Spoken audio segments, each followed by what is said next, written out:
इस eternal God के पिछले एपिसोड में हमने देखा टियानमिंग का हाथ अचानक से ट्रांसफॉर्म हो जाता है। अब हम देखते हैं टियानमिंग अपने आप से कहता है आखिर ये क्या हो रहा है। मुझे ये बात पता है कि शायद मैं अभी भी सो रहा हूँ एंड ये चीज सपने में देख रहा हूँ।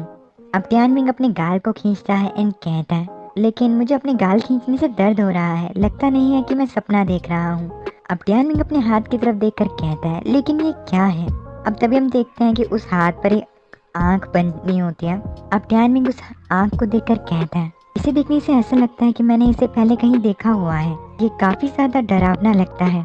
अब टियानमिंग अपने हाथ को अपने आजू बाजू घुमाता है एंड कहता है 2 मिनट, क्या मैं अपने आप को देख सकता हूँ? इसका मतलब ये आंख जो है वो मेरे विजन से कनेक्टेड है।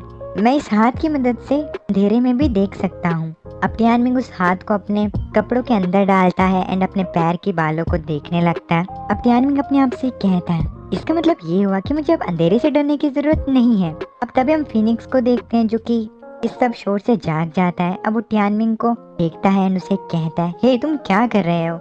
अब फिनिक्स जो होता है वो टियानमिंग को एक थप्पड़ मारता है। अब टियानमिंग फिनिक्स से कहता है तुम चिल्ला क्यों रहे हो, ये चीज मुझे डरा रही है। अब ये सुनकर फिनिक्स हंसते हुए कहता है एक्टिंग करना बंद करो, इस बीच रात में तुम उस हाथ के साथ क्या कर रहे थे। अब फिनिक्स जो होता है वो हंसने लगता है एंड कहता है अगर तुम वो चीज कर भी रहे थे तो तुम्हें वो चीज एक मर्द की तरह करनी चाहिए। अब ये सुनकर टियानमिंग उसे कहता है तुम काफी ज्यादा घटिया हो, मुझे तुम्हें दिखा देना चाहिए था कि मैं क्या चीजें कर सकता हूँ। अब टियानमिंग फिनिक्स को पकड़ लेता है एंड कहता है अब देखते हैं कि तुम मुझे ऐसी घटिया चीजें इसके बाद कह सकते हो या नहीं। अब ये देखकर फिनिक्स उसे कहता है हे रुक जाओ, मैं तुम्हारा मुर्गा नहीं हूँ, इसलिए तुम मुझे उस तरीके से ट्रीट नहीं कर सकते हो। अब टियानमिंग फिनिक्स से कहता है अब बहुत ज्यादा मजाक हो गया, अब मेन मुद्दे पर आते हैं। अब टियानमिंग फिनिक्स को वो हाथ दिखाते हुए कहता है इसकी तरफ देखो। अब उस हाथ को देखकर फिनिक्स जो होता है वो काफी ज्यादा घबरा जाता है एंड पीछे जाते हुए कहता है वो तो एक मॉन्स्टर है, ये मॉन्स्टर यहाँ पर क्या कर रहा है। अब टियानमिंग फिनिक्स की ये हालत देखकर उसे कहता है हे तुम ठीक तो हो, तुम इतने ज्यादा क्यों डरे हुए हो। अब टियानमिंग अपने मन के अंदर कहता है ये शायद इस हाथ से इसीलिए डर रहा है क्योंकि ये अपनी पिछली लाइफ में उस बड़े से हाथ से मारा गया था, इसीलिए ये डर स्वाभाविक है। अब हम देखते हैं फिनिक्स जो होता है वो कंबल के नीचे छुप जाता है एंड टियानमिंग से कहता है कि तुम्हें उससे मुझे दूर रखना होगा, उसे मेरे पास मत आने देना। अब टियानमिंग फिनिक्स से कहता है अरे कोई बात नहीं, इससे मत डरो, ये बस मेरा हाथ ही है, मैं इसे अच्छी तरीके से कंट्रोल कर सकता हूँ। फिनिक्स जो होता है उस कंबल से बाहर निकलकर टियानमिंग से कहता है लेकिन आखिर तुम्हारे हाथ को क्या हुआ है। अब ये सुनकर टियानमिंग जो होता है वो अपने नाक के अंदर उंगली डालते हुए कहता है मैं भी इस चीज के बारे में काफी ज्यादा कंफ्यूज हूँ, मुझे एक अजीब सा सपना आया एंड उसके बाद मेरा हाथ जो था वो अलग तरीके से ट्रांसफॉर्म हो गया। मुझे ऐसा लगता है कि तुम्हारी पिछली लाइफ में तुम अपने दुश्मन से पीछा नहीं छुड़ा पाए, शायद वो अब तुम्हारे पीछे हैं। अब ये सुनकर फिनिक्स जो होता है वो काफी ज्यादा घबरा जाता है एंड कहता है अरे नहीं, ऐसा नहीं हो सकता, तुम्हें उस हाथ को कंट्रोल में रखना होगा। अब ये सुनकर टियानमिंग फिनिक्स को डराते हुए कहता है तुम इस चीज के बारे में टेंशन मत लो, अगर मैं तुम्हारा दुश्मन होता तो मैं ऐसी चीजें बाहर नहीं निकालता, आफ्टर ऑल मेरी फेवरेट डिश जो है वो चिकन विद मशरूम्स है।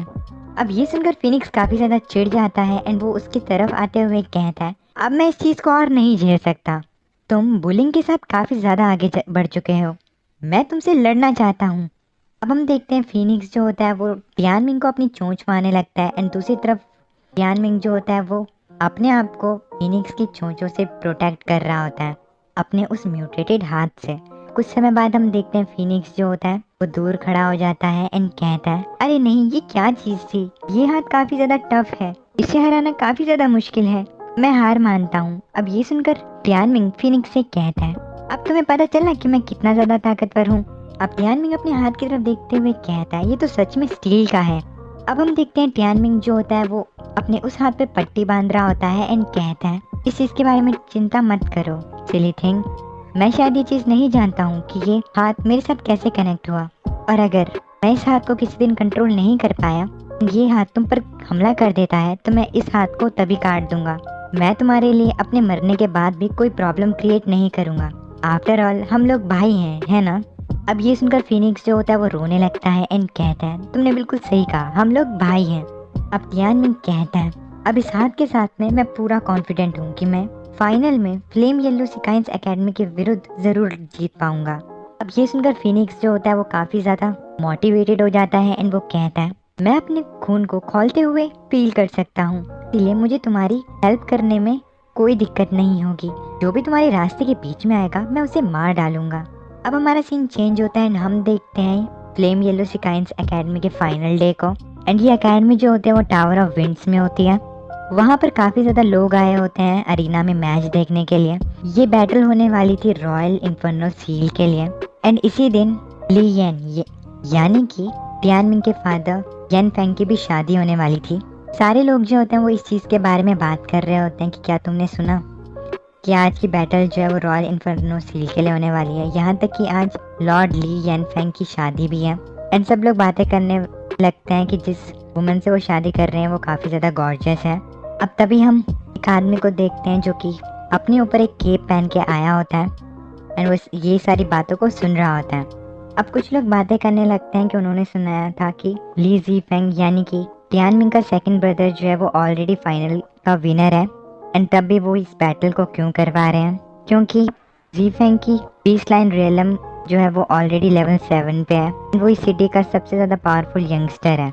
यहाँ तक कि हमने ये भी सुना है कि यहाँ के लॉर्ड ने फ्लेम येलो सिकाइंस एकेडमी के टीचर से बात भी कर ली है जी फेंग के बारे में। अब क्योंकि जो भी इस बैटल को जीतता उसे फ्लेम येलो सिकाइंस एकेडमी में जाने का मौका मिलने वाला था, इसीलिए टियानमिन जो होता है वो इस फाइट में पार्टिसिपेट करने के लिए आया होता है। अब तभी हम टियानमिन को देखते हैं जो कि अपने मन के अंदर कहता है जी फेंग ऑलरेडी लेवल 7 पे है, ये तो मेरे से भी ज्यादा अच्छा है।